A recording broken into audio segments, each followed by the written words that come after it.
Ya, jumpa kembali Bapak Ibu dan Saudara-saudara yang terkasih dalam Renungan Bina Iman GKI Kelasi Solo. Mari sebelum kita bersama-sama untuk memulai renungan kita pada hari ini, mari kita bersatu di dalam doa. Kami mengucap syukur Bapa untuk setiap bentuk penyertaan-Mu bagi kami, hidup kami hari lepas hari, dan sebentar kembali kami menghadap kehadirat-Mu untuk mendengarkan dan merenungkan firman-Mu. Engkau bukakan hati dan pikiran kami sehingga firman-Mu ini dapat tersampaikan ke dalam lubuk hati kami yang terdalam. Engkau juga berkati hamba-Mu yang akan menyampaikan firman-Mu sehingga apa yang disampaikan sesuai dan seturut dengan kehendak-Mu saja. Hanya di dalam nama-Mu Tuhan Yesus Kristus kami berdoa. Amin. Bacaan pada hari ini saya ambil dari Lukas pasal 5 ayat 27 sampai 32. Lukas pasal 5 ayat 27 sampai 32 akan saya bacakan dalam Alkitab Terjemahan Baru yang kedua. Sesudah itu Yesus pergi keluar dan melihat seorang pemungut cukai yang bernama Lewi sedang duduk di tempat pemungutan cukai. Yesus berkata kepadanya, "Ikutlah aku." Lewi pun bangkit dan meninggalkan segala sesuatu lalu mengikut dia. Kemudian Lewi mengadakan suatu perjamuan besar untuk dia di rumahnya. Sejumlah besar pemungut cukai dan orang-orang lain turut makan bersama mereka. Orang-orang Farisi dan ahli-ahli Taurat mereka bersungut-sungut kepada murid-murid Yesus, katanya, "Mengapa kamu makan dan minum bersama pemungut cukai dan orang berdosa?" Jawab Yesus kepada mereka, "Bukan orang sehat yang memerlukan tabib, tetapi orang sakit. Aku datang bukan untuk memanggil orang benar, tetapi orang berdosa, supaya mereka bertobat." Demikianlah firman Tuhan. Nah, saudara-saudara terkasih, berbicara tentang kehadiran. Biasanya, seseorang yang hadir di kehidupan orang lain itu bisa memiliki dua dampak. Dampak yang pertama adalah orang itu berdampak baik bagi kehidupan orang lain, dan yang kedua adalah orang itu berdampak buruk bagi kehidupan orang lain. Misalnya, ketika ada orang yang sedih dan kita menghampiri orang tersebut, tapi ternyata selama menemani kesedihannya kita terlalu banyak menasehati ini itu, kita terlalu memberikan masukan-masukan ini itu, dan padahal orang itu hanya ingin untuk didengar tentang kesedihannya, pasti 100% saya yakin kehadiran kita di orang lain itu pasti memiliki dampak yang buruk. Seperti orang yang sudah jatuh tapi masih kita timpa dengan barang lain. Kesedihannya tidak berlalu, malahan kesedihannya semakin menjadi karena kita terlalu banyak ngomong. Kita tidak peka untuk melihat situasi, oh ternyata orang itu baru bersedih.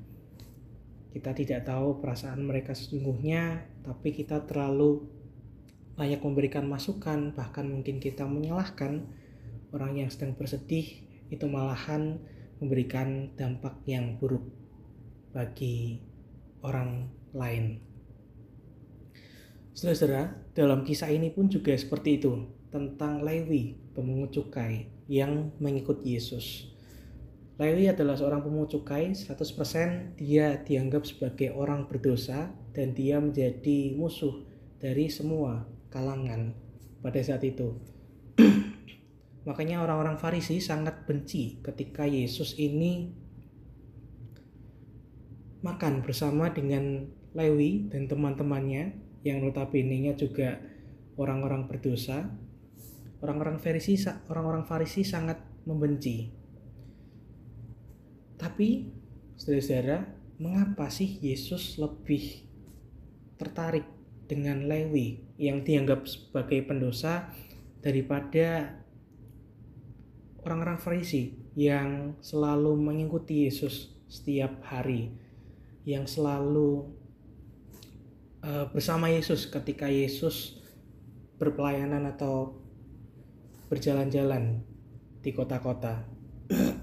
Kenapa Yesus hanya keras dengan orang Farisi, tetapi Yesus tidak keras terhadap Lewi yang notabene-nya adalah pendosa dan pemungut cukai? Tentu, pasti ada banyak hal atau mungkin banyak jawaban yang sangat berbeda-beda. Tapi yang pasti saudara-saudara, yang bisa kita lihat dari kitab Lewi adalah tentang ketulusannya. Ketika Yesus menginginkan atau berkata kepada Lewi untuk, "Ayo, ikutlah aku." Lewi menanggapinya dengan hal yang serius dan bahkan dia menanggalkan segalanya. Tentu perkataan dan perilaku Lewi ini selaras.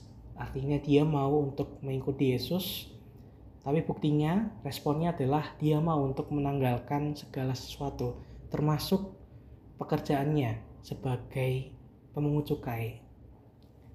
Itu yang menjadi poin plus kenapa Yesus lebih untuk memilih Lewi daripada orang-orang Farisi, atau kenapa Yesus tidak keras kepada Lewi dibandingkan orang-orang Farisi. Karena selama ini ketika mengikuti Yesus, orang-orang Farisi hanya mencoba untuk mencari kelemahan-kelemahan yang ada dalam diri Yesus. Orang-orang Farisi hanya menghakimi Yesus dalam tanda kutip secara tidak kelihatan, menanya-nanyakan sesuatu supaya Yesus bisa menjawab hal-hal yang salah.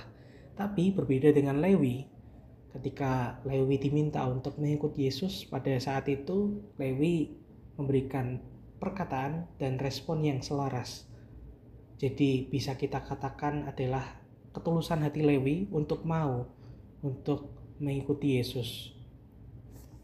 Tentu ketika menanggalkan segalanya itu bukan hal yang sementara bagi Lewi, melainkan segalanya atau permanen.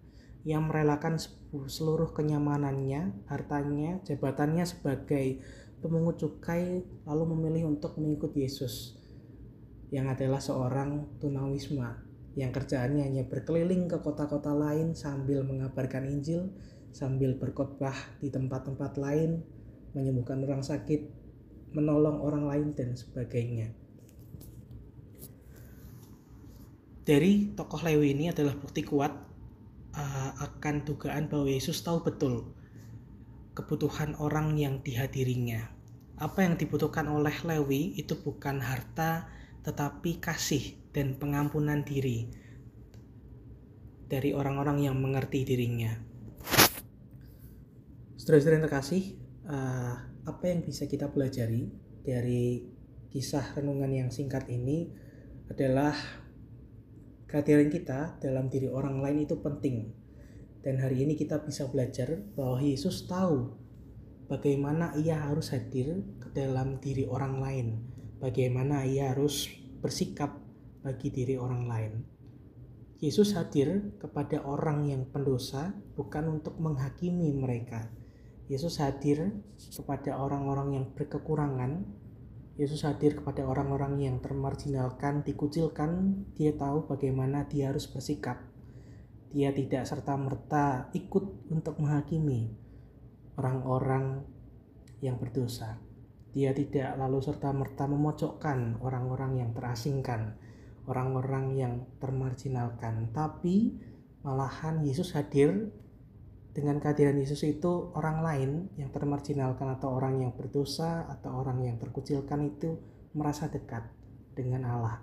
Yang dulunya jauh, sekarang dengan kehadiran Yesus ia merasa didekatkan dengan Allah. Jadi melalui pembelajaran permenungan kita pada hari ini, untuk mengawali hari kita, kehadiran kita itu penting untuk orang lain.